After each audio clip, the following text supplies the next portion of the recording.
สวัสดีท่านผู้ชมที่เคารพสบายดีท่านผู้ชมที่เคารพนำท่านผู้ชมเข้าสู่การรายงานข่าวเช้าอรุณใหม่จากของข่าวโทรภาพแห่งชาติข่าวเช้าประจำวันศุกร์วันที่ 14 สิงหาคม 2026ข่าวพักนี้พบกับโฆษกพลงานสุริพงษ์พร้อมด้วยโฆษกเอกสันติประจักษ์เจ้าสวัสดีพันงาเจ้าสบายดีสบายดีตอนเช้ามื้อนี้เรามาพบกันในมื้อท้ายอาทิตย์แต่ก็เป็นมื้อที่หลายๆทานนับจากนี้ไปโดยเฉพาะกับเมนบรรดาพ่อแม่ผู้ปกครองเล็งแล้วได้เล็งเรื่องการจัดเกี่ยมเรื่องสู้อุปกรณ์การเรียนให้แก่ลูกๆหลานๆแต่ก็เห็นว่าระยะนี้เพิ่นมีโครงการที่ดีจากทางกรมการค้าภายในกระทรวงอุตสาหกรรมและการค้าเพิ่นได้มีการร่วมมือกับทางภาคส่วนต่างๆให้มีการขายสินค้าประเภทเครื่องอุปกรณ์การเรียนบ่ว่าจะเป็นเครื่องนุ่งสำหรับแบบเรียนสุดนักเรียนเนาะแล้วก็มีปึ้มบิ๊กโซต่างๆมีราคาอุ่นใจตัวนี้เป็นเฉพาะนครหลวงวิจิตรมันเริ่มขาย14-15จากงานใหญ่ที่ประกาศมาอยู่สวนประตูไซจะเป็นราคาย่อมเยาเนาะให้พ่อแม่ผู้ปกครองได้ซื้อให้ลูกให้หลานเจ้าทางเบื้องทั่วประเทศก็คือว่าเห็นน้ำกันเลยแม่ละหลายๆแขวงเพิ่นก็เริ่มละบางแขวงก็เริ่มมาตั้งแต่อาทิตย์แล้วนี่เพราะว่าเห็นใจส่วนหนึ่งก็เป็นเห็นใจโดยเฉพาะก็เป็นผู้ใดที่มีลูกหลายคนแน่มีลูกหลานหลายคนนี่ก็ต้องได้รับผิดชอบหลายเด้แม่เจ้าเรื่องเศรษฐกิจยามนี้เนาะบางท่านอาจจะมีรายรับที่แตกต่างกันไปฉะนั้นเราต้องมีราคาที่ย่อมเยาให้ผู้ที่มีรายรับต่ำสามารถจับจ่ายซื้อให้ลูกให้หลานได้ในการเข้าโรงเรียนและพร้อมเดียวกันนี้สำหรับเรื่องของภัยน้ำท่วมในระยะที่ผ่านมาอาทิตย์ที่ผ่านมาต่อใส่ต้นอาทิตย์นี้นี่แหละซึ่งยังมีสภาพน้ำท่วมอยู่หลายบ่อนหลายจุดแต่ว่าในขณะเดียวกันทางเรื่องของภาครัฐก็คือทางภาคส่วนที่เกี่ยวข้องรวมไปถึงบรรดาพ่อแม่ประชาชนบรรดาห้างต่างๆนี่แหละก็ได้ระดมจิตระดมใจนํเอาบรรดาเครื่องอุปโภคบริโภคไปช่วยเหลือผู้ที่ประสบภัยน้ำท่วมแต่พวกเขายังต้องได้ติดตามสภาพดินฟ้าอากาศน้ำกระตื้มแบบใกล้ชิดได้เพราะว่าระยะนี้ยังอยู่ในระยะของฤดูฝนเข้าพรรษามาเนี่ยฤดูฝนยังมีต่อเนื่องบางที่อาจจะไปฮอดออกพรรษาก็เป็นไปได้เพราะว่าพวกเขานำเสนอตลอดว่าระยะนี้สภาพอากาศเนี่ยมันผันผวนมันยังบ่คงที่แม่นบางมื้อก็ตกหนักหลายบางเขตก็พัดฝนน้อยเอลนิโญคือเพิ่นว่าเนาะปรากฏการณ์บัดนี้จะส่งผลกระทบต่อการชีวิตการเป็นอยู่ของพวกเขาโดยเฉพาะมันบางเขตจะขาดน้ำบางเขตก็หลายแบบน้ำท่วมน้ำอังแม่นปัญหาตัวนี้ต้องได้ติดตามเรื่องของสภาพพยากรณ์อากาศพร้อมกันนั้นก็ยังมีข่าวอื่นๆอีกที่เกิดขึ้นทางภายในและต่างประเทศในการนำเสนอข่าวเศร้าในมื้อนี้สำหรับข่าวเศร้าในมื้อนี้เราเริ่มด้วยข่าวพิธีเก็บอัฐิของสหายไซสมพรพรหมวิหารกรรมการกรมการเมืองศูนย์กลางพรรคประธานสภาแห่งชาติแห่งสาธารณรัฐประชาธิปไตยปฏิรูปลาวโดยพิธีเก็บอัฐินี้มันมีขึ้นในเมื่อวันที่13 สิงหาคมอยู่ที่เดินสนามหลวงพระธาตุหลวงนครหลวงเวียงจันทร์โดยมีบรรดาครั้งคณะพระสงฆ์การนำภาครัฐสภาแห่งชาติพร้อมด้วยบรรดาลูกหลานพรหมวิหารนั้นได้เข้าร่วมพิธีเมนเริ่มโดยการไหว้พระหับศีลจากพระสงฆ์ขอขมาอโหสิกรรมแก่ครอบครัวลูกหลานต่อด้วยพิธีสักอนิจจาและเก็บอัฐิของสหายไซสมพรพรหมวิหารกรรมการกรมการเมืองศูนย์กลางภาคประธานสภาแห่งชาติแห่งสาธารณรัฐประชาธิปไตยปฏิรูปลาวที่ได้เสียชีวิตในมื้อวันที่8 สิงหาคม 2026นี้ซึ่งงานชาปนกิจศพเมนจัดขึ้นอย่างสมเกียรติในมื้อวันที่12 สิงหาคม 2026ภายหลังที่เก็บอัฐิแล้วก็ได้มีการล่างอัฐิด้วยน้ำสงที่กาเกี่ยมไว้และก็ต่อด้วยการปั้นหุ่นและสืบต่อทำพิธีทางศาสนาตามฮิตของประเพณีที่เคยสืบทอดกันมาต่อด้วยการถวายผ้าไตรแด่พระสงฆ์เพื่ออุทิศส่วนบุญกุศลถึงดวงวิญญาณของสหายไซสมพรพรหมวิหารตลอดชีวิตแห่งการปฏิบัติหับไส้ซาดหับไส้ปัตสนสหายไซสมพรพรหมวิหารได้อุทิศตนเพื่อภารกิจในการปกปักรักษาและพัฒนาประเทศชาติเวลาใดก็ถือผลประโยชน์ของพรรคของชาติและของปัตสนเหนือกว่าสิ่งอื่นใดเวลาใดสหายก็ดำรงชีวิตแบบเรียบง่ายปลอดใสขาวสะอาดประหยัดมัธยัติใกล้ชิดติดแทดกับปัตสนจริงใจต่อเพื่อนสหายเอื้อเฟื้อเพื่อเพกับทุกคนที่อยู่อ้อมข้างตน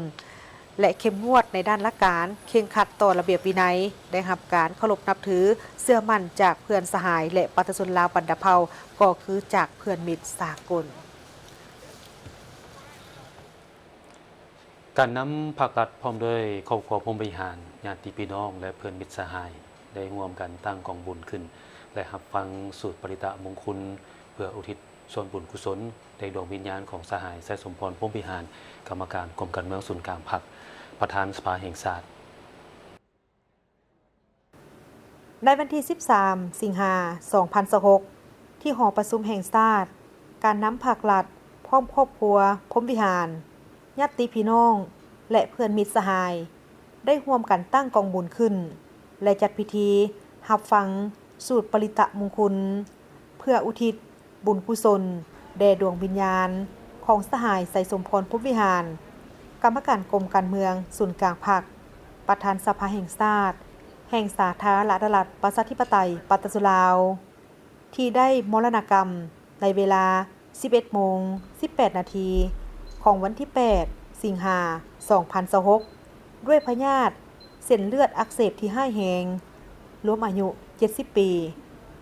โดยปฏิบัติตามขนบธรรมเนียมของลาวเมื่อมีการสูญเสียญาติพี่น้องหรือบุคคลอันเป็นที่รักและได้ดำเนินพิธีฌาปนกิจศพเป็นที่เรียบร้อยแล้วก็จะมีพิธีตั้งกองบุญและรับฟังสูตรปริตะมงคลเพื่อเป็นการส่งสารอุทิศผลบุญให้แก่ผู้ล่วงลับและเป็นการสร้างสิริมงคลให้แก่เฮือนและญาติพี่น้องที่ยังมีชีวิตอยู่ที่บรรพบุรุษลาวได้ปฏิบัติและสืบทอดกันมาแต่โบราณกาลการตั้งกองบุญซึ่งประกอบด้วยเครื่องอัฐบริขารของพระสงฆ์ผ้าไตรจีวรบาตรปัจจัยเครื่องใช้ในชีวิตประจำวันและอาหารคารุคัดค้างเสบียงเพื่อนำไปถวายสงฆ์เพื่อนำไปถวายพระสงฆ์เพื่ออุทิศส่วนบุญกุศลแด่สหายไสสมพรพรหมวิหารตามความเชื่อทางพุทธศาสนาผลบุญที่เกิดจากการตักบาตรถวายสังฆทานและถวายกองบุญนี้จะถูกแผ่เมตตาและอุทิศไปให้แก่ดวงวิญญาณของผู้ล่วงลับไปสู่สุคติและเวลา 17 โมงของวันเดียวกันก็จะมีพิธีรับฟังสูตรปริตะมงคลโดยนิมนต์พระสงฆ์15 องค์พร้อมทั้งรับฟังการโมทนาบุญ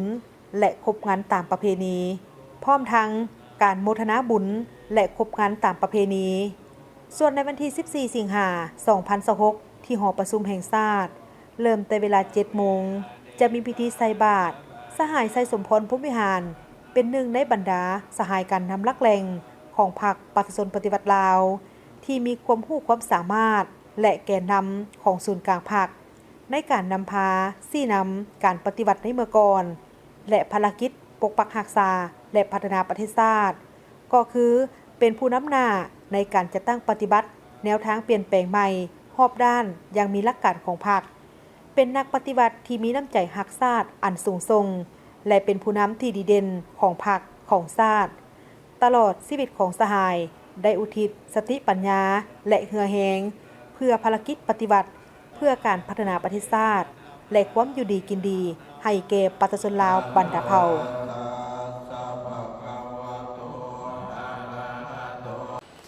มาต่อด้วยข่าวศูนย์กลางแนวเล้าสังชาติได้จัดพิธีรับฟังปาฐกถาวันสั่งตั้งแนวเล้าสังชาติครบรอบ 76 ปีนับตั้งแต่วันที่ 13 สิงหาคม 1950 ถึง 13 สิงหาคม 2026 พร้อมทั้งมีการประกาศการจัดตั้งภายในศูนย์กลางแนวเล้าสังชาติพิธีปาฐกถาดังกล่าวนี้มันมีขึ้นในมื้อวันที่ 13 สิงหาคม 2026 อยู่ที่ศูนย์กลางแนวเล้าสังชาติโดยการเป็นประธานของศาสตราจารย์ปริญญาเอกกิ่งแก้วไขคำพิทูลกรรมการกรมการเมืองศูนย์กลางพรรคประธานศูนย์กลางแนวเล้าสังชาติมีพระเถรานุเถระพร้อมด้วยพนักงานอาวุโสบำนาญและพนักงานลักแหล่งเข้าร่วม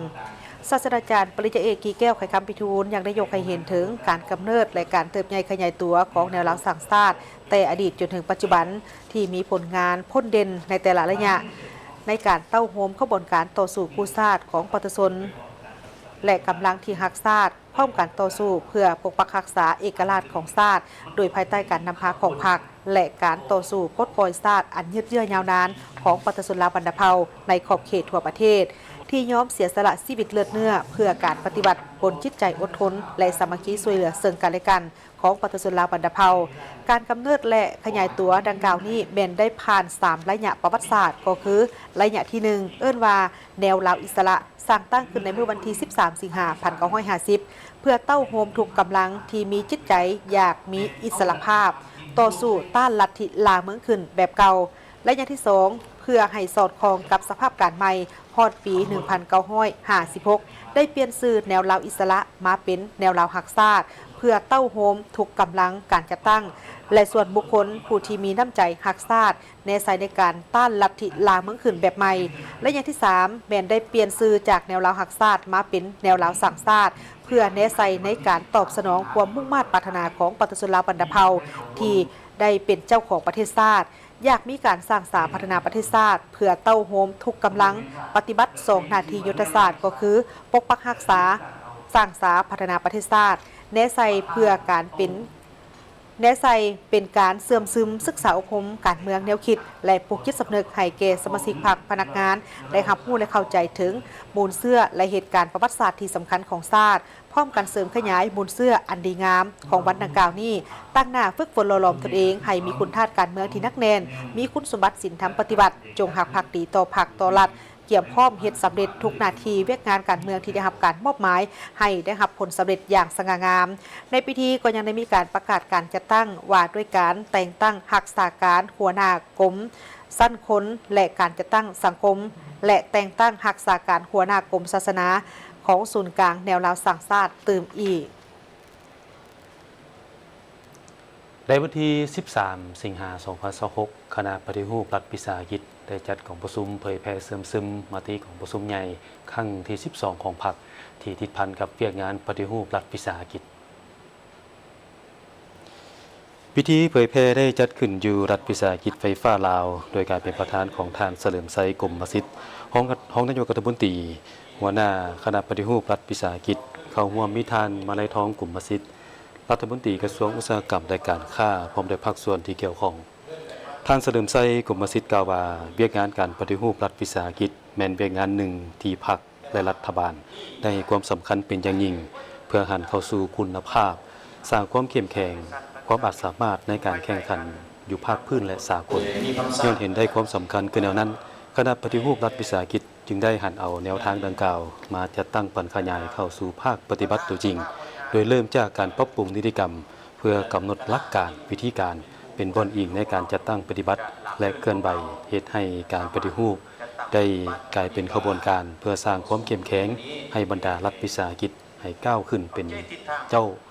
ทางในกลไกเศรษฐกิจตลาดตามทิศสังคมนิยมกองประชุมในมื้อนี้จุดประสงค์หลักเพื่อสร้างความรับรู้และความเข้าใจที่เป็นเอกภาพภายในคณะพรรคคณะนำก็คือบรรดาคณะรับผิดชอบปฏิรูปรัฐวิสาหกิจนับตั้งแต่ขั้นศูนย์กลางกระทรวงองค์การและท้องถิ่นบรรดาหัวหน่วยรัฐวิสาหกิจในทั่วประเทศตลอดถึงบรรดาพนักงานหลักแหล่งที่รับผิดชอบเวียกงานดังกล่าวนี้เกี่ยวกับเนื้อในจิตใจทัศนะชี้นำของพรรคและมาตรการต่างๆที่ได้กำหนดไว้ในมติครั้งที่ 12 ของพรรคแผนพัฒนาเศรษฐกิจสังคมแห่งชาติ 5 ปีครั้งที่ 10และบรรดาเอกสารที่สำคัญ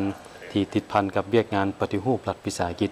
เพื่อนำไปจัดตั้งพันขยายเข้าสู่การปฏิบัติตัวจริงให้มีประสิทธิผลรับประกันเฮ็ดให้เวียกงานการปฏิรูปรัฐวิสาหกิจของพวกเขามีการเคลื่อนไหวที่แข็งแรงเข้าสู่ลวงลึกสร้างการหันเปลี่ยนที่ลึกซึ้งและรอบด้านในการปฏิรูปและพัฒนารัฐวิสาหกิจกองประชุมของพวกเขาในวันนี้จะได้รับฟังได้ในจิตใจสำคัญของ6เอกสารที่ติดพันกับเวียกงานปฏิรูปรัฐวิสาหกิจเป็นต้นแม่นเอกสารเผยแพร่เนื้อในมติกองประชุมใหญ่ครั้งที่ 12 ของพรรคที่ติดพันกับเวียกงานการปฏิรูปรัฐวิสาหกิจแจ้งการของคณะปฏิรูปรัฐวิสาหกิจเกี่ยวกับการตรวจสอบการเงินบัญชีของบรรดารัฐวิสาหกิจและรัฐวิสาหกิจผสมในขอบเขตทั่วประเทศและข้อตกลงของห้องว่าการศูนย์กลางพรรคโดยการจัดตั้งและเคลื่อนไหวขององค์การคณะปฏิรูปรัฐวิสาหกิจในน้ำที่เป็นผู้ต่างหน้าพิเศษของสหายทองลุ้นศรีสุริตเลขาธิการใหญ่คณะบริหารงานศูนย์กลางพรรคปฏิชนปฏิบัติลาวคณะผู้แทนพรรคปฏิชนปฏิบัติลาวซึ่งนำโดยสหายบุญเหลือพันดานุวงศ์กรรมการศูนย์กลางพรรค หัวหน้าคณะผู้พันต่างประเทศศูนย์กลางภาคก็ได้เดินทางไปเยี่ยมยามและเข้าร่วมกองประชุมสากลของบรรดาพรรคคอมมิวนิสต์และกรรมกรและกองประชุมสัมมนาสากลอยู่ที่สาธารณรัฐกูบาเริ่มแต่วันที่4ถึงวันที่12สิงหาคม2026นี้ในวันที่8สิงหาคม2026สหายบุญเหลือพันดานุวงศ์ได้เข้าเยี่ยมคำนับสหายมีแกนดีอัสกาแนนเลขาที่1คณะบริหารงานศูนย์กลางพรรคคอมมิวนิสต์กูบาประธานประเทศแห่งสาธารณรัฐกูบาในการพบปะสหายเลขาธิการที่1ได้แสดงความยินดีต้อนรับและฝากความยื้อยามถามข่าวอันอบอุ่นมายังสหายทองลุ้นศรีสุริตเลขาธิการใหญ่คณะบริหารงานศูนย์กลางพรรคประชาชนปฏิวัติลาวตีราคาสูงต่อการมาเยี่ยมยามของคณะผู้แทนพรรคประชาชนปฏิวัติลาวในระยะที่กูบาพบความยุ่งยากถือเป็นการให้กำลังใจและสนับสนุนทั้งเป็นการประกอบส่วนสำคัญในการเสริมขยายและเพิ่มพูนคุ้นสร้างสายพัวพันและการร่วมมืออันเป็นมูลเสื้อฐานสหายไอ้น้องลาวกูบาพร้อมนั้นได้แจ้งย่อสภาพของสาธารณรัฐกูบาให้คณะผู้แทนพรรคประชาชนปฏิวัติลาวทราบโอกาสดังกล่าวสหายบุญเหลือพันดานุวงศ์ได้นำความยื้อยามถามข่าวอันอบอุ่นและความสนิทสนมของสหายทองลุ้นศรีสุริตเลขาธิการใหญ่คณะบริหารงานศูนย์กลางพรรคประชาชนปฏิวัติลาวไปยังสหายมีแกนดีอัสกาแนนเลขาที่1พรรคคอมมิวนิสต์กูบาประธานประเทศแห่งสาธารณรัฐกูบาแจ้งผลกองประชุมใหญ่ผู้แทนทั่วประเทศครั้งที่12ของศูนย์กลางพรรคประชาชนปฏิวัติลาว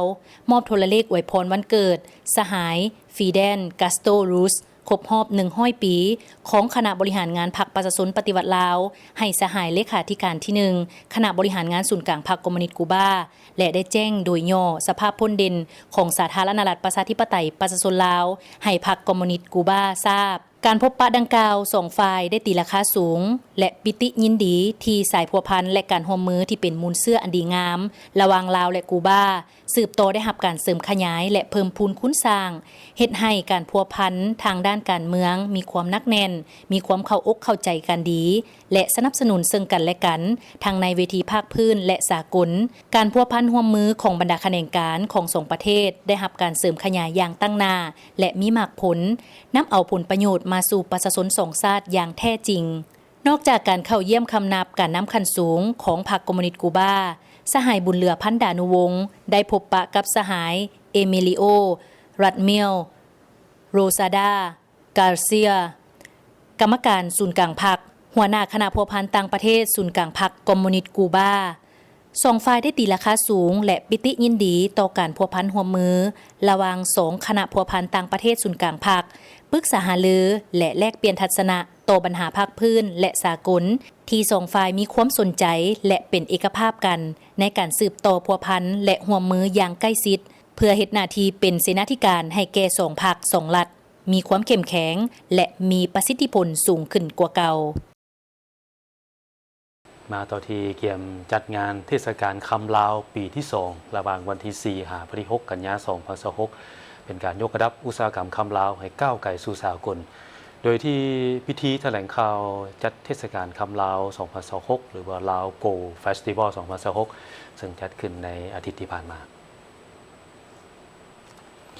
งานเทศกาลคำลาว 2026 เป็นการสืบต่อผลสำเร็จจากการจัดงานเข้าในบิดในปี 2025 ถือเป็นการก้าวเข้าสู่ปีที่2โดยความภาคภูมิใจ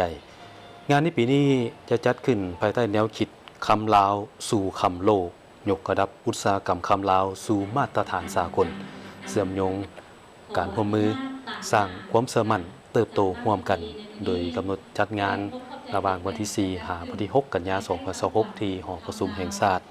งานครั้งนี้จัดขึ้นโดยการร่วมมือกันระหว่างธนาคารคำลาวสมาคมคำเครื่องประดับและอัญมณีลาวสมาคมหัตถกรรมลาวพร้อมด้วยภาคส่วนเกี่ยวข้องเพื่อยกระดับอุตสาหกรรมคำเครื่องประดับผ้าไหมและหัตถกรรมลาวให้มีคุณภาพความโปร่งใสและสามารถแข่งขันในระดับสากลพร้อมทั้งเป็นเวทีสืบสานภูมิปัญญาส่งเสริมนวัตกรรมสร้างเครือข่ายทางธุรกิจและกระตุ้นการท่องเที่ยวของสาธารณรัฐประชาธิปไตยประชาชนลาวโดยในสำคัญตลอดภายในงาน3วันประกอบมีวันที่4 กันยายน 2026ตลาดคำโลกและการลงทุนเน้นใส่ทิศทางตลาดคำโลกการบริหารทรัพย์สินมาตรฐานสากลและการสร้างเครือข่าย B2B วันที่5 กันยายน 2026นี่จะมีมรดกคำลาวและนวัตกรรมเป็นการนำเสนอสีมือสร้างลาวการออกแบบร่วมสมัยเดินแบบเครื่องประดับการแสดงศิลปะและคอนเสิร์ต ส่วนวันที่6กันยายน2026ในหัวข้อที่ว่าความหังมีวัฒนธรรมและอนาคตที่ยืนยงจะมีการส่งเสริมความรู้ทางด้านการเงินการรักษาคุณค่าทรัพย์สินและการพัฒนาอุตสาหกรรมอย่างรับผิดชอบนอกจากนี้ภายในงานยังมีกิจกรรมพิเศษหลายอย่างเช่นเวทีสัมมนาระดับสูงงานวางแสดงคำเครื่องประดับผ้าไหมเขตวางแสดงนานาชาติงานเดินแบบการนำใช้ระบบดิจิตอล LBB Plus เข้าในการลงทะเบียนและการบริการคำแบบดิจิตอลพร้อมด้วยกิจกรรมบันเทิงอีกหลากหลายคณะจัดงานคาดว่างานเทศกาลคำลาว2026จะสามารถดึงดูดผู้เข้าร่วมงานนักลงทุนผู้ประกอบการและนักท่องเที่ยวทั้งภายในและต่างประเทศถึง 100,000 คนขอเชิญชวนมวลชนทุกภาคส่วนเข้าร่วมงานเพื่อสัมผัสคุณค่าความงดงามและร่วมกันยกระดับคำลาวให้ก้าวสู่สากลอย่างยืนยงท่านผู้ชมที่เคารพ76 ปีที่สื่อมวลชนลาวได้เดินเคียงคู่กับประวัติศาสตร์ของชาติจากภารกิจของการต่อสู้เพื่อเอกราชสู่การฟื้นฟูและพัฒนาประเทศชาติจนก้าวไปสู่ยุคดิจิตอลจากสื่อสิ่งพิมพ์ที่มีหลายรูปหลายแบบพร้อมกันนั้นก็ได้มีการปรับตัวสำหรับต่อกับสิ่งที่ท้าทายหรือว่าความท้าทายใหม่ต่อกับกิจการของสื่อมวลชนลาวซึ่งยังคงยึดถือถึงภารกิจหลักนั่นก็คือการนำเสนอข่าวที่ถูกต้องทันเวลาและมีคุณภาพตลอดระยะ76 ปีสื่อมวลชนลาวได้เดินเคียงคู่กับประวัติศาสตร์ของชาติผ่านหลายระยะสำคัญทั้งการต่อสู้เพื่อเอกราชการฟื้นฟูประเทศและการพัฒนาสื่อมวลชนมีภารกิจบันทึกเหตุการณ์สำคัญของชาตินำแนวคิดและแนวทางนโยบายของพรรคลงสู่รากฐานพร้อมทางนำความคิดความเห็นและความปรารถนาของประชาชนส่องแสงต่อพรรครัฐจึงเป็นขั้วต่อสำคัญระหว่างพรรครัฐกับประชาชนในระยะการต่อสู้เพื่อเอกราชข่าวสารเป็นดังอาวุธทางความคิดเคียงคู่กับการต่อสู้ในสนามรบการเผยแพร่แนวคิดการสร้างความเชื่อมั่นและการปลูกจิตสำนึกเป็นส่วนสำคัญในการสร้างการร่วมแรงร่วมใจของประชาชนวันที่13 สิงหาคม 1950จึงกลายเป็นจุดหมายสำคัญในประวัติศาสตร์สื่อมวลชนลาวพร้อมกับการสร้างตั้งแนวลาวอิสระและรัฐบาลลาวต่อต้านได้มีการกำเนิดหนังสือพิมพ์ลาวอิสระซึ่งเป็นหนังสือพิมพ์ปฏิวัติฉบับทำอิฐเพื่อเป็นสื่อกลางในการสื่อสารและปลุกระดมประชาชนนับแต่นั้นมาวันที่13 สิงหาจึงถูกสร้างตั้งขึ้นเป็นวันสื่อมวลชนลาวและการพิมพ์จำหน่ายในเวลานั้นการผลิตข่าวสารยังขาดเคินทางอุปกรณ์และเทคโนโลยีการพิมพ์หนังสือพิมพ์แต่ละฉบับต้องอาศัยความอดทนและการอุทิศตนแต่ความมุ่งมั่นต่อภารกิจบ่เคยขาดโดยข่าวสารได้เป็นทั้งเสียงแห่งความหวังสร้างความสามัคคีและเสริมพลังใจให้ประชาชนภายหลังปี 1975 ประวัติศาสตร์ชาติลาวได้เปิดหน้าใหม่และบทบาทของสื่อมวลชนก็ได้เปลี่ยนไปตามภารกิจของชาติการปลุกระดมสู่การพัฒนาประเทศชาติสื่อมวลชนได้นำแนวคิดและแนวทางนโยบายของพรรครัฐลงสู่ประชาชนพร้อมทางนำเอาความคิดความเห็นและความปรารถนาของประชาชนเสนอต่อพรรครัฐกลายเป็นขั้วต่อสำคัญพร้อมเป็นผู้บันทึกและร่วมสร้างประวัติศาสตร์ของชาติภายหลังกองประชุมครั้งที่ 4 ในปี 1986 เวียกงานสื่อมวลชนลาวได้ก้าวเข้าสู่ระยะการปรับเปลี่ยนและพัฒนาหลายสถาบันได้รับการพัฒนานักข่าวรุ่นใหม่ได้รับการฝึกอบรมเทคโนโลยีการพิมพ์และการผลิตข่าวสารได้รับการยกสูงและข่าวสารเริ่มกระจายไปสู่แขวงต่างๆกว้างขวางขึ้นก้าวเข้าสู่ศตวรรษที่21การเปลี่ยนแปลงยิ่งเห็นได้ชัดจากหนังสือพิมพ์สู่วิทยุโทรภาพและสื่อออนไลน์จากหน้าเจี้ยขาวดำสู่หน้าจอดิจิตอลและจากสถานีออกอากาศสู่การสื่อสารผ่านอุปกรณ์มือถือปัจจุบันสื่อมวลชนลาวได้ขยายสู่เว็บไซต์โซเชียลมีเดียโมบายแอปพลิเคชันพอดคาสต์ดิจิตอลทีวีและมัลติมีเดียเจเนอริสเฮ็ดให้ข่าวสารว่องไวกว้างขวางและเข้าถึงประชาชนได้หลายขึ้นนักข่าวยุคใหม่จึงบ่เพียงแต่เป็นผู้เขียนข่าวแต่ยังเป็นสร้างภาพสร้างวิดีโอผู้ตัดต่อผ ผู้ผลิตรายการและผู้สื่อสารในหลายเวทีพร้อมกันนั้นความไวของข่าวสารก็มาพร้อมกับความท้าทายใหม่ทั้งข่าวปลอมและข่าวบิดเบือนสื่อมวลชนจึงต้องเน้นความถูกต้องการตรวจสอบการยืนยันข้อมูลและจรรยาบรรณวิชาชีพเคียงคู่กับการนำใช้เทคโนโลยีในโลกที่ข่าวสารเคลื่อนไหวอย่างว่องไวการเป็นสื่อมวลชนบ่ได้หมายถึงเพียงการนำเสนอข่าวสารแต่ยังหมายถึงความรับผิดชอบต่อประเทศชาติประชาชนและความจริงพร้อมนี้เพื่อให้กงจักรมีความกระทัดรัดโรงเรียนแข็งแรงและมีประสิทธิภาพพรรคได้วางแนวทางปรับปรุงกงจักรการจัดตั้งลงวันที่12 มีนาคม 2025โดยโอนภารกิจด้านแถลงข่าวสื่อมวลชนและบุคลากรไปขึ้นกับคณะโฆษณาพรมศูนย์กลางพรรคเพื่อให้การนำพาการชี้นำและการประสานงานมีความเป็นเอกภาพและทันสมัยยิ่งขึ้นตลอด76 ปีสื่อมวลชนลาวและเวียกงานการพิมพ์จำหน่ายได้ผ่านหลายยุคหลายสมัยจากโรงพิมพ์น้อยๆสู่ระบบดิจิตอลทันสมัยจากวิทยุส่งเสียงขนาดน้อยสู่การสื่อสารผ่านดาวเทียมและเครือข่ายออนไลน์แต่บ่ว่าเทคโนโลยีจะเปลี่ยนไปเพียงใดภารกิจหลักคือการนำเสนอข่าวสารที่ถูกต้องทันเวลามีคุณภาพรับใช้ประเทศชาติและประชาชนยังเป็นหัวใจของวิชาชีพสื่อมวลชนอย่างบ่เปลี่ยนแปลงอนาคตของสื่อมวลชนบ่ได้อยู่ที่เครื่องมือที่ทันสมัยเท่านั้นแต่อยู่ที่คุณภาพจรรยาบรรณความกล้าหาญและความรับผิดชอบของนักข่าวทุกคน76 ปีจึงเป็นทั้งประวัติศาสตร์ความภาคภูมิใจและพื้นฐานสำคัญสำหรับการก้าวสู่บาทก้าวใหม่เพื่อสร้างสื่อมวลชนลาวให้ทันสมัยมีมาตรฐานมีคุณภาพและสามารถแข่งขันในเวทีภาคพื้นและสากล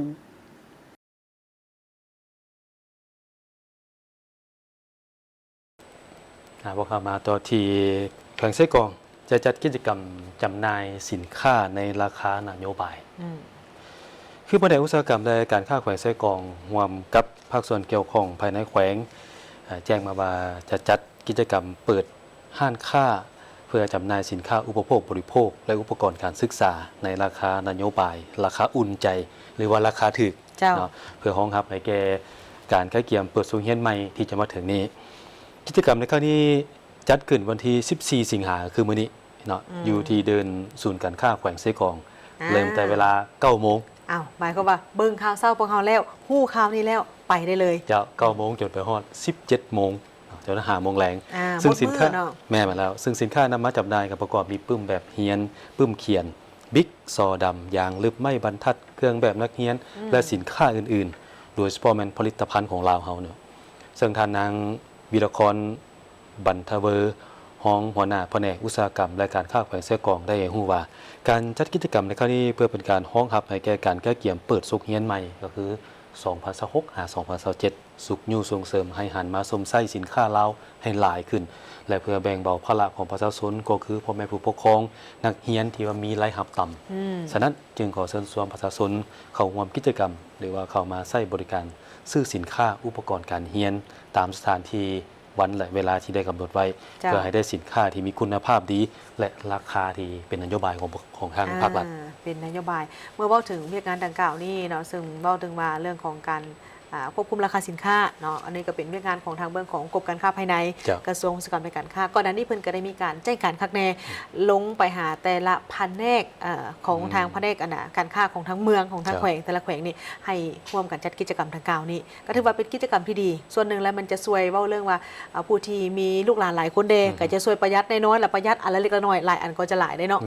จะหลายเงินทั่วซั่นจ้ะเอาท่านผู้ชมมาต่อด้วยข่าวนี้มาเบิ่งที่ข่าวเกี่ยวกับผลกระทบจากระยะที่ผ่านมาได้เกิดมีพายุพัดผ่านเข้ามาประเทศลาวของพวกเขาซึ่งได้สร้างให้มี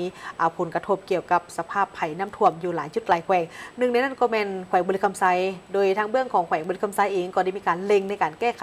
เส้นทางหลวงและก็เส้นทางท้องถิ่นที่ได้รับผลกระทบจากภัยพิบัติทางธรรมชาติในครั้งนี้และสำหรับเส้นทางหลวงแห่งชาติก็ประกอบมีเส้นทางเลขที่13ใต้ที่มีน้ำท่วมขังในนี่ท่วมขังนี่มีอยู่2จุดด้วยกันก็คืออยู่ที่ปัจจุบันนี้ น้ำ2 จุดที่มีน้ำท่วมขังก็ถือว่าสามารถระบายได้แล้วเนาะเพราะว่าน้ำแห้งแล้วการสัญจรไปมาก็ถือว่าเริ่มสัญจรไปมาได้แล้วเนาะอันนี้เป็นแหล่งข่าวจากทางแขวงบริคำไซเพิ่นได้ฮู้มาปัจจุบันนี้ทางแผนกโยธาธิการและขนส่งของทางแขวงขมวนเพิ่นได้ร่วมกับทางกรมขวาทางและบริษัทผู้รับเหมาเล็งนำเอากลจักรเข้ามาแก้ไขฉุกเฉินโดยการยกย้ายดินแล้วก็เจาะระเบิดก้อนหินใหญ่แล้วก็ติดตั้งกระตาหินอยู่ที่จุดขัวห้วยทรายเปิดให้รถน้อยประเภทรถกระบะสามารถสัญจรผ่านได้ส่วนว่ารถขนส่งประเภทสินค้านั้นยังบ่ทันอนุญาตให้ผ่านได้เทื่อเนื่องจากว่ายังมีความเสี่ยงต่อกับปัญหาหนาดินยุบและสำหรับเส้นทางหลวงแห่งชาติเลขที่13ใต้ก็มีน้ำท่วมขัง2 จุดปัจจุบันนี้ก็ถือว่าน้ำเนี่ยมันได้แห้งลงแล้วก็สามารถสัญจรไปมาได้ปกติท่านวิชัยภูมิมีหัวหน้าแผนกโยธาธิการและขนส่งของทางแขวงบริคำไซเพิ่นก็ได้รายงานถึงสภาพความเสียหายของเส้นทางหลวงแห่งชาติทางหลวงท้องถิ่นขัวทอและก็ระบบต้านเจือนที่ได้รับผลกระทบจากสภาพดินฟ้าอากาศที่มีสภาพฝนตกหนักแล้วก็พายุได้พัดผ่านเข้ามาอย่างต่อเนื่องซึ่งในระยะเดือนมิถุนาหาเดือนสิงหา2026ที่ผ่านมานี้ในโอกาสดังกล่าวนี้ทั้งท่านรัฐมนตรีกระทรวงโยธาธิการและขนส่งท่านเล็กไหลศิวิไลพร้อมในคณะท่านก็ได้ลงไปติดตามเส้นทางหลวงแห่งชาติเลข 8A ในมื้อวันที่11 สิงหาที่ผ่านมานี้โดยเส้นทางหลวงแห่งชาติ8A นี้เป็นได้รับผลกระทบเกิดขึ้นอยู่2ข้างใหญ่ก็คือข้างที่1แม่นระยะแต่วันที่14หาวันที่16กรกฎาคม2026มีน้ำกัดเซาะหน้าทางและก็ห้องระบายน้ำ2 จุดใหญ่ระยะกิโลเมตรตั้งแต่35+800ก็คือเขตภูผามานแล้วก็ระยะกิโลเมตรเขตภูไฮพร้อมทั้งมีดินเจือนทับทางนี่อยู่4 จุดใหญ่ด้วยกันดินเจือนทับเฮือนของพ่อแม่ประชาชนอยู่เขตบ้านทาบักของเมืองคำเกิดเหตุการณ์ดังกล่าวนี้มีผู้เสียชีวิตถึง3 คนส่วนว่าข้างที่2แมนเกิดขึ้นในระยะวันที่3ถึงวันที่4สิงหาคม2026ที่ผ่านมานี้เกิดมีดินและก็ก้อนหินใหญ่ได้เจือนทับถมหน้าทางระยะภูผามานจำนวน9 จุดด้วยกันเนาะในนี้แม่นน้ำได้กัดเซาะหน้าทาง7 จุดแล้วก็ห้องระบายน้ำเสียหายนี่เป็น 3,500 เมตรพร้อมกับน้ำท่วมทางอีก5 จุดเสาหากฐานเสาห้วยทราย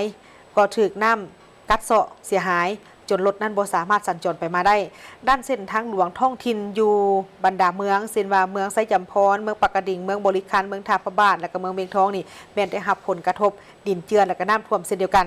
ซึ่งบางเส้นทางที่ยังบ่ทันสามารถประเมินผลกระทบได้เทื่อและสำหรับการจะตั้งปฏิบัติด้วยการฉุกเฉินแมนก็พบกับความยุ่งยากพอสมควรโดยเฉพาะก็แมนสภาพฝนตกที่ตกลงมาอย่างต่อเนื่องเฮ็ดให้ดินที่ถูกน้ำเซาะเจือนนี่ก็ถือว่ามีการเซาะเจือนแบบซ้ำซ้อนและก็การไปมาหาทั้งการไปมาหาสู่นี่ก็ถือว่ายุ่งยากพอสมควรและสำหรับการซอกหาบริษัทเข้ามาในการแก้ไขเวียกงานฉุกเฉินนี่เนื่องจากวันที่ผ่านมาบริษัทแมนได้จะตั้งปฏิบัติสำเร็จไปแล้วแต่ว่าก็ยังขาดงบประมาณในการชำระแล้วก็มีการนำเสนอเข้าแผนงบประมาณมีความล่าช้าส่วนว่ามูลค่าของความเสียหายนั้นยังบ่ทันสามารถประเมินได้เทื่อ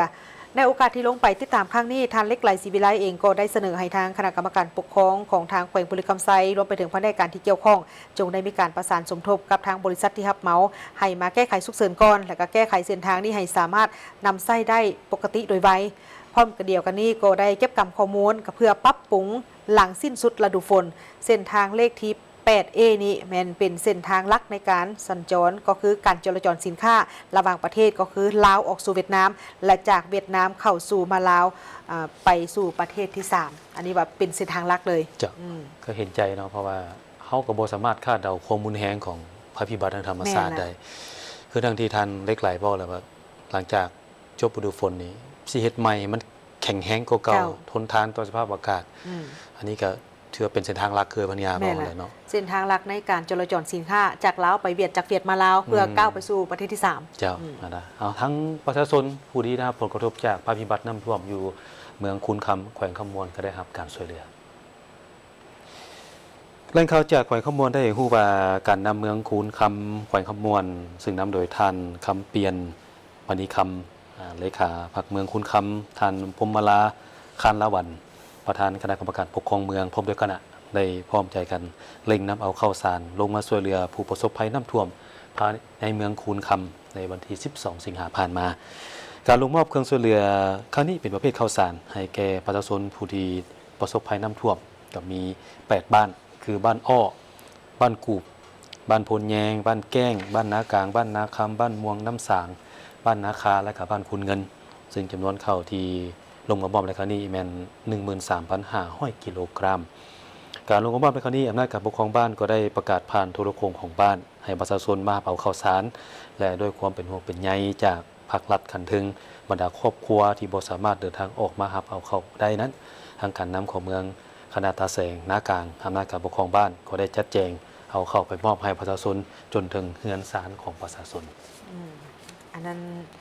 ก็เป็นการช่วยเหลือพ่อแม่ประชาชนที่ได้รับผลกระทบจากสภาพน้ำท่วมอันนี้ก็เช่นเดียวกันเป็นการนำเอาเครื่องช่วยเหลือไปมอบให้กับบรรดาพ่อแม่ประชาชนอยู่ที่เขตบ้านน้ำดีของเมืองหลวงน้ำทาแขวงหลวงน้ำทาหลังจากที่พ่อแม่ประชาชนในเขตดังกล่าวนี้ได้รับผลกระทบจากสภาพภัยน้ำท่วมในระยะที่ผ่านมาโดยในเมื่อวันที่ 12 สิงหาคมที่ผ่านมานี้อยู่ที่บ้านน้ำดีตาแสงทงอ้มของเมืองหลวงน้ำทาแขวงหลวงน้ำทา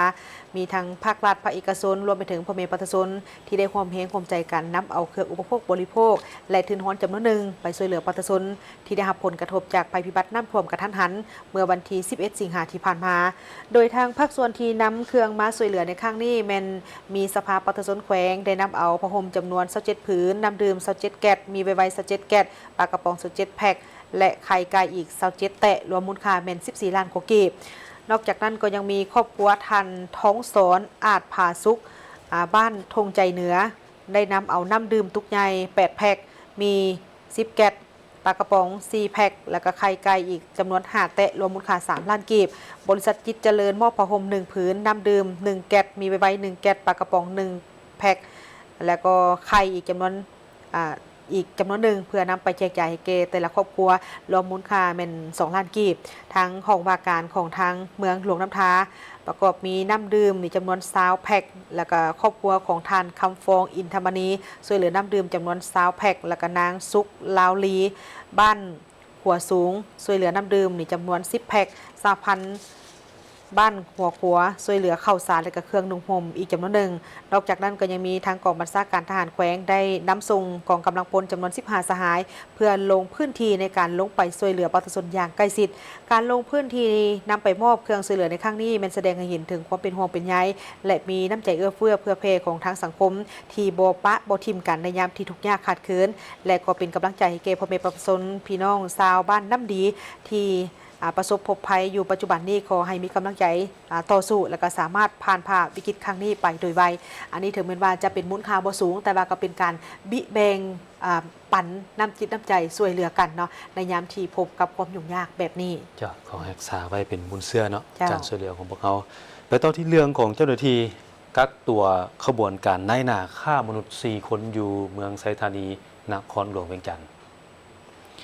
เจ้าหน้าที่กรมตำรวจสกัดกั้นและต้านการฆ่ามนุษย์กรมใหญ่ตำรวจกระทรวงป้องกันความสงบได้กักตัวขบวนการนายหน้าฆ่ามนุษย์4คนในนี้เป็นหญิง2คนคนต่างประเทศ1คนเมื่อบ่ดลมานี้อยู่เฮือนเซาบ้านนาล้อมเมืองไซธานีนครหลวงเวียงจันทร์โดยเอาสถานที่เฮือนเซาดังกล่าวเป็นบ่อน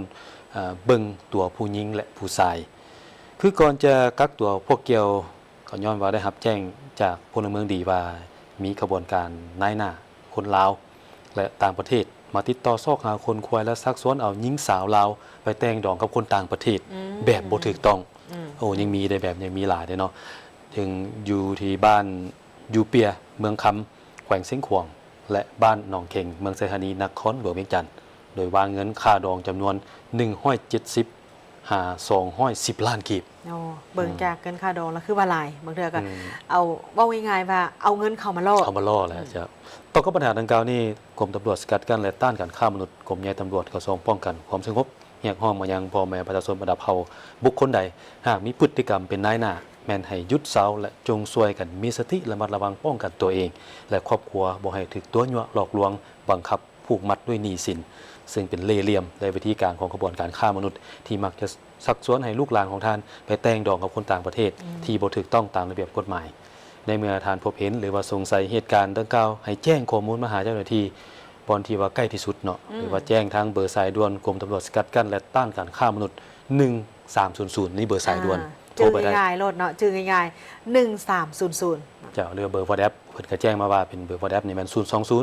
2288 1300 เจ้าเมื่อเว้าถึงสายด่วน1300นี่เพิ่นก็จะมีหน่วยงานเฉพาะเพิ่นมีพนักงานที่เก็บกำข้อมูลทุกๆการห้องเรียนนี่เพิ่นก็จะมีการเก็บกำและก็บันทึกข้อมูลอย่างละเอียดบ่ว่าท่านจะเป็นผู้ที่ถูกตัวยั่วหลอกลวงถูกกระทบด้วยตัวเอง หรือว่าเห็นข้อมูลที่ท่านคิดว่าอันนี้อาจจะตกเป็นเหยื่อได้ท่านสามารถแจ้งหาทางหน่วยงานเกี่ยวข้องได้ผ่านสายด่วน1300นะมาต่อที่ข่าวจากทางแขวงจำปาสักท่านผู้ชมจำปาสักทางแขวงจำปาสักสาธารณตลาดประชาธิปไตยปัตตานีลาวนี่และทางนครโฮจิมินห์ของสาธารณตลาดสังคมเวียดนามได้มีการเซ็นบทบันทึกสวยจำการร่วมมือระยะแต่ปี 2016 ถึง 2030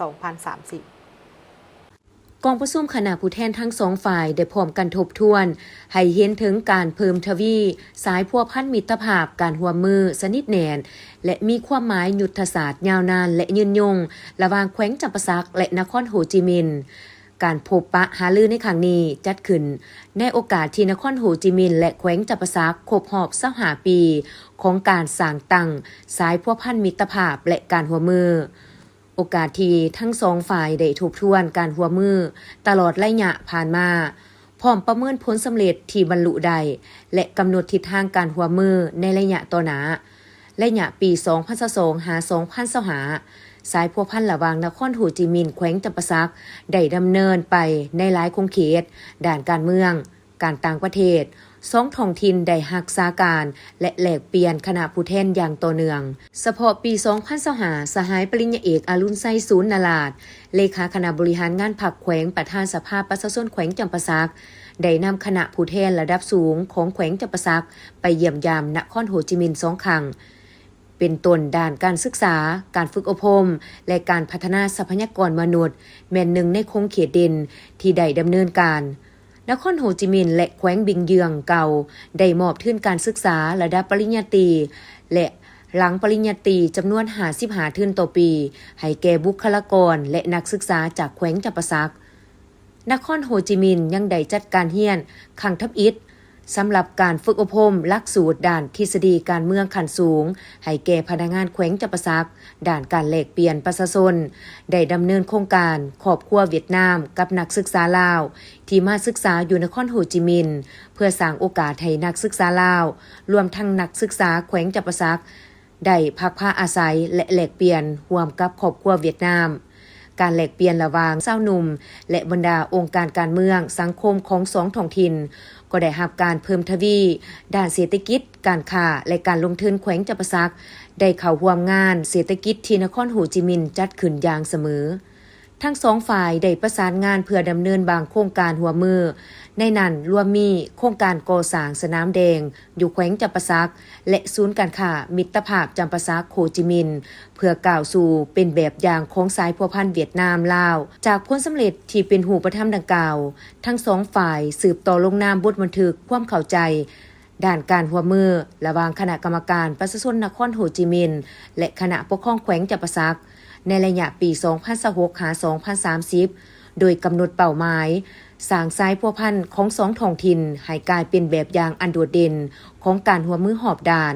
ระหว่างบรรดาท้องถิ่นลาวเวียดนามในแต่ละปีทั้งสองฝ่ายจะได้ส่งคณะผู้แทนระดับแขวงนครอย่างหน่อย2 คณะและคณะระดับแผนกแขนงการหากฐานและบ้านอย่างหน่อย4 คณะเพื่อไปเยี่ยมยามและเฮ็ดเวียกการสร้างภาคพนักงานการบริหารรัฐการร่วมมือด้านชาวหนุ่มการอนุรักษ์และส่งเสริมคุณค่ามรดกวัฒนธรรมและการวางแสดงสินค้าร่วมมือด้านเศรษฐกิจการค้าการลงทุนกสิกรรมและการท่องเที่ยวทั้งสองฝ่ายมุ่งมั่นให้บรรลุโครงการร่วมมือที่เป็นหูปธรรม3-5 โครงการดำเนิน 2-3 กิจกรรมส่งเสริมการท่องเที่ยวและสร้างคู่ร่วมมือระหว่าง 2-3 คู่ธุรกิจด้านการท่องเที่ยวปี 2027ลาวเวียดนามจะร่วมการเฉลิมฉลองครบรอบ65 ปีแห่งวันสร้างตั้งสายพัวพันการทูตและครบรอบ50 ปีแห่งวันลงนามสนธิสัญญามิตรภาพและการร่วมมือจากนั้นคณะผู้แทนทั้งสองฝ่ายก็ได้ให้เกียรติลงนามเอกสารต่างหน้าให้องค์การปกครองแขวงจำปาสักเมนสหายพิมพรพันดานุวงศ์คณะประจำพรรคแขวงห้องประธานคณะกรรมการปกครองแขวงและต่างหน้านครโฮจิมินห์เมนสหายเหงียนโลกฮาห ของประธานผู้ประจำการคณะกรรมการประชาชนนครโฮจิมินห์โดยทรงหนาสหายปริญญาเอกสุขสวรรค์วิไลวงศ์รองเลขาพรรคแขวงจำปาสักประธานคณะกรรมการปกครองแขวงจำปาสักสำเร็จกองประชุมครบคณะบริหารงานพรรคเมืองสัมพันธ์แขวงพงศาลีครั้งที่ 5 สมัยที่ 15อยู่ที่สโมสรเมืองสัมพันธ์แขวงพงศาลีโดยภายใต้การเป็นประธานของสหายทองตือเกียรติสบงกรรมการพรรคแขวงเลขาพรรคเมืองหัวหน้าคณะสมาชิกสภาประชาชนแขวงประจำเมืองเป็นเกียรติเข้าร่วมของสหายหุ่มเพ่งจอมวิสารกรรมการประจำพรรคแขวงประธานแนวหลาสร้างศาสตร์แขวงผู้ชี้นำเวียกงานรอบด้านของเมืองสัมพันธ์มีบรรดาสหายห้องเลขาพรรคเมืองสหายคณะประจำพรรคเมืองกรรมการพรรคเมืองพร้อมด้วยพนักงานองค์การที่เกี่ยวข้องเข้าร่วมกองประชุมครบคณะบริหารงานพรรคเมืองครั้งที่ 5 สมัยที่ 15 ประจำ 6 เดือนต้นปี 2026ได้ดำเนินมาเป็นเวลา1 ตอนเต็มด้วยจิตใจเข้มข้นและเต็มไปด้วยความรับผิดชอบสูงของบรรดาสหายคณะบริหารงานพรรคเมืองซึ่งได้พร้อมกันปรึกษาหารือค้นคว้าและประกอบความเห็นต่อเอกสารต่างๆพร้อมทั้งตกลงปัญหาต่างๆที่มีลักษณะยุทธศาสตร์ต่อการพัฒนาของเมืองพร้อมนี้ได้สังเกตที่ราคาอย่างภาวะวิสัยถึงผลงานที่พวกเขาหยาดมาได้อย่างรอบด้านทางเห็นได้จุดอ่อนข้อคงค้างบทเรียนที่ถอดถอนได้ใน6 เดือนต้นปี 2026 ผ่านมาและได้รับฟังการเสื่อมซึมเอกสารนิติกรรมสำคัญ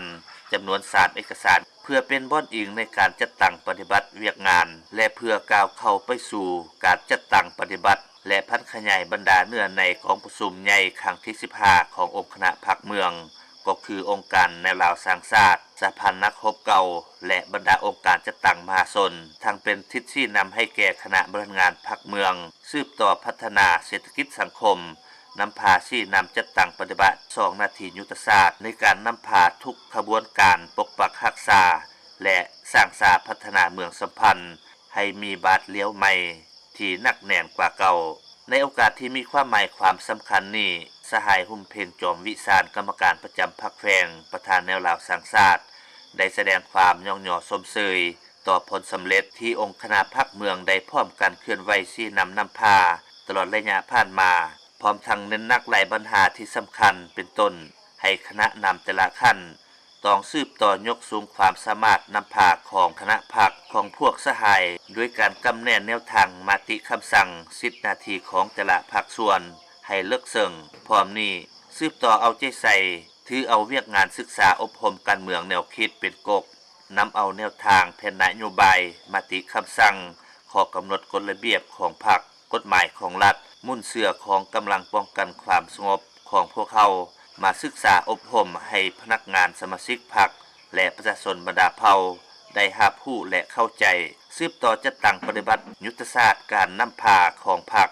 ท่านเอาคำสั่งแนะนำของกรมการเมืองศูนย์กลางพรรคว่าด้วยมาตรฐานการหั่นลงก่อสร้างรากฐานการเมืองพัฒนาชนบทรอบด้านศึกษาอบรมให้พนักงานสมาชิกพรรคตลอดฮอดประชาชนบรรดาเผ่า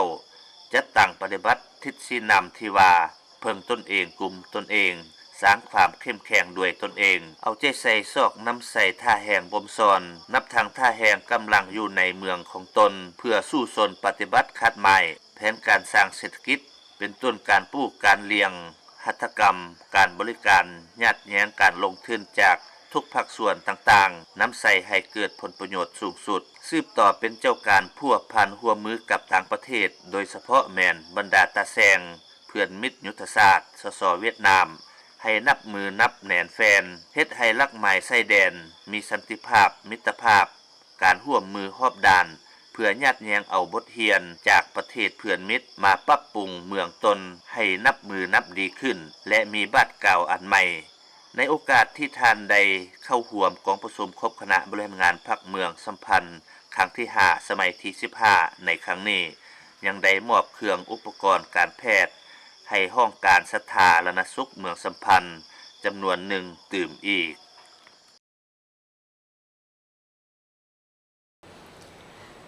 น้ำปลาได้ไหลเข้าสู่เฮือนซานของพ่อแม่ประชาชนซึ่งได้สร้างความเสียหายนักอยู่ที่บ้านน้ำดีของตาแสงทงอ้มเมืองหลวงน้ำทาแขวงหลวงน้ำทา จากสถานการณ์ฝนตกหนักติดต่อกันในวันที่ 11 สิงหาคม 2026 ที่ผ่านมาได้ส่งผลกระทบเกิดมีน้ำท่วมกระทันหันอยู่บ้านน้ำดีตาแสงทงอุ่มเมืองหลวงน้ำท่าสร้างความเสียหายอย่างหนักหน่วงต่อทรัพย์สินและบ้านเรือนของประชาชนสภาพการในพื้นที่ตัวจริงแม้นเต็มไปด้วยห้องห้อยความเสียหายหลังจากกระแสน้ำได้ยกระดับขึ้นอย่างไวว่าความแห้งของน้ำป่าได้พัดเอาเรือนของประชาชนไหลไปกับสายน้ำถึง5หลังคาเรือนเฮ็ดให้ประชาชน29คนต้องกลายเป็นผู้ที่ขาดที่อยู่อาศัยนอกจากนี้ยังมีเรือนอีก27หลังที่ถูกกระแสน้ำท่วมขังและอุปกรณ์เครื่องใช้ต่างๆได้รับความเสียหายมีผู้ได้รับผลกระทบรวมถึง184คนต่อกับเหตุการณ์ภัยพิบัติดังกล่าวทางคณะนำเมืองหลวงน้ำท่าได้ลงกวดกาพื้นที่อย่างทันการนำโดยทานบุญคงพิมพ์สนกรรมการพรรคแขวงเลขาคณะบริหารงานพรรคเมืองหัวหน้าคณะสมาชิกสภาประชาชนแขวงประจำเขตเลือกตั้งเมืองหลวงน้ำท่าท่านคำลาแรงศยธรรมห้องเลขาพรรคเมืองประธานคณะกรรมการปกครองเมืองพร้อมด้วยคณะและภาคส่วนเกี่ยวข้องได้ลงเยี่ยมยามเพื่อกวดกาผลเสียหายตัวจริงและให้กำลังใจแต่ละครัวเรือนอย่างใกล้ชิดในโอกาสนี้คณะนำเอาเครื่องอุปโภคบริโภคที่จำเป็นไปมอบให้แก่ผู้ประสบภัยที่ถือผลกระทบหนักเพื่อบรรเทาทุกข์ในเบื้องต้นซึ่งประกอบมีเครื่องนุ่งห่มผ้าห่มผ้าเสื่อสาดมอนมุ้งน้ำดื่มอาหารแห้งเครื่องใช้ไฟฟ้าที่จำเป็นและอุปกรณ์เครื่องใช้อื่นๆสำหรับครอบครัวที่สูญเสียบ้านเรือนทั้ง5หลังคาทางภาคส่วนที่เกี่ยวข้องและองค์การปกครองบ้านได้เร่งประสานงานยกย้ายผู้ประสบภัยทั้งหมดไปพักเศร้าอย่างปลอดภัยชั่วคราวซึ่งจะตั้งขึ้นอยู่โรงเรียนประจำบ้านปัจจุบันภาคส่วนที่เกี่ยวข้องยังสืบต่อเฝ้าระวังสถานการณ์นำอย่างใกล้ชิดและให้เก็บกำข้อมูลประเมินมูลค่าเสียหายตัวจริงเพื่อวางแผนการช่วยเหลือและฟื้นฟูชีวิตการเป็นอยู่ของประชาชนให้กลับคืนสู่สภาพปกติโดยไว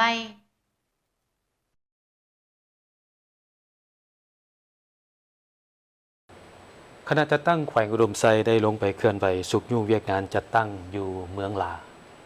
สหายพรมมาวรรณกรรมกรรมการประจำพรรคแขวงหัวหน้าคณะจัดตั้งแขวงพร้อมด้วยคณะได้ลงติดตามและสุกอยู่เวียกงานจัดตั้งพร้อมทางติดตามการเคลื่อนไหวของหากฐานพรรคติดพันกับการจัดตั้งปฏิบัติภาระบทบาทของหากฐานพรรคตาเสงอยู่เมืองลาในโอกาสนี้สหายนางไลวรจันทลาหงเลขาพรรคเมืองหัวหน้าคณะจัดตั้งเมืองพร้อมด้วยคณะได้ให้การต้อนรับและรายงานสภาพรวมเกี่ยวกับการชี้นำพาเวียกงานของคณะจัดตั้งเมืองในระยะผ่านมาซึ่งตลอดระยะ6เดือนต้นปี2026ผ่านมาคณะจัดตั้งเมืองได้เอาใจใส่นำพาชี้นำโตเวียกงานก่อสร้างพรรคก่อสร้างพนักงานอย่างตั้งหน้าติดพันกับการสร้างหน่วยพรรคให้ปลอดภัยเข้มแข็งนักแน่นการปรับปรุงกงจักรการจัดตั้งการบรรจุซับซ้อนการประกาศการบ่งตัวแต่งตั้งคณะบริหารงานพรรคเมืองกรรมการประจำพรรคเมืองการค้นคว้าบุคลากรสมัครเลือกตั้งสมาชิกสภาประชาชนแขวงประจำเขตเลือกตั้งเมืองลาและการนำพาปรับปรุงกงจักรการจัดตั้งพรรคเฮ็ดให้ระบบการจัดตั้งพรรคมีความหนักแน่นเข้มแข็งโดยการสร้างและพัฒนาทันแถวพนักงานนำพาคุ้มครองแต่ละคันเป็นต้นแมนการส่งไปยกระดับทางด้านทฤษฎีการเมืองการปกครองระดับวิชาเฉพาะขั้นต่างๆเพื่อยกระดับทางด้านความรู้ความสามารถให้สมคู่กับหน้าที่การเมืองในแต่ละระยะเหตุให้การก่อสร้างพรรคพนักงานอยู่เมืองลาได้รับการปรับปรุงดีขึ้นตามลำดับจากนั้นกองประชุมดังกล่าวยังได้มีการประกอบคำคิดคำเห็นสนทนาและแลกเปลี่ยนบทเรียนร่วมกันในโอกาสเดียวกันสหายพรมมาวรรณกรรมกรรมการประจำพรรคแขวงหัวหน้าคณะจัดตั้งแขวงยังได้มีคำเห็นโอ้ลมโดยทานได้เน้นนักให้คณะจัดตั้งเมืองเอาใจใส่ยกสูงบทบาทการนำพาขององค์คณะพรรคในการศึกษาอบรมการเมืองแนวคิดสร้างเงื่อนไขให้ทันแถวพนักงานนำพาและพนักงานลักเลงแต่ละคันมีความรู้ทางด้านแนวทางนโยบายของพรรคและมูลเสื่ออันดีงามของศาสตร์ของพรรค พร้อมทั้งสืบโตอในการปรับปรุงกงจักรการจัดตั้งให้มีความนักแน่นเข้มแข็งและโตเนืองทั้งหาประกันลักษณะสืบทอดเปลี่ยนแทน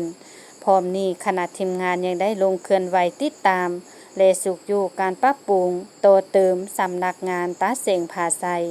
พร้อมทางนำเอางบประมาณจำนวนหนึ่งมอบให้ตาเสงผาไซเพื่อประกอบส่วนเข้าในการสืบโตการก่อสร้างและปรับปรุงสำนักงานตาเสงผาไซตื่มอีกทั้งหมดนี้คือการรายงานข่าวเศร้าจากของข่าวโทรภาพแห่งชาติขอบใจที่บรรทานให้เกียรติติดตามรับชมข่าวแล้วพบกันได้ใหม่ในการรายงานข่าวภาคต่อไปส่วนข่าวภาคเศร้านี้โฆษกทั้งสองพร้อมกับทีมข่าวเศร้าลาท่านผู้ชมไปก่อนสบายดีสบายดี